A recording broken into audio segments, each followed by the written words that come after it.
মুহূর্তে summer vacation চলছে।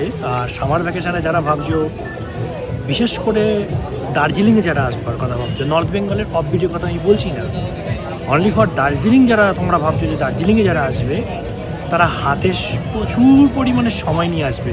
টাকা দরকার নেই, সময় নিয়ে আসবে। মিনিমাম 3-4 কিলোমিটারের জন্য কিন্তু 3-4 ঘন্টা লাগছে, মানে পার কিলোমিটার পার ঘন্টা। কুঙ্গাতে লাইন পড়েছে, ভেতরে 20 জন খাচ্ছে, বাইরে 70 জন দাঁড়িয়ে রয়েছে, ঠিক আছে।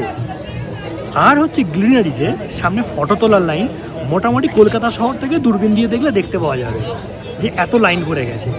তো তোমরা যারা ভাবছো এই সময় এসে এইগুলো করবে, এইগুলো কিন্তু বাদ দিয়ে তোমাদেরকে দার্জিলিং ঘুরতে হবে। এই যেমন আমরা কিছু কাজ নেই, বসে রয়েছি।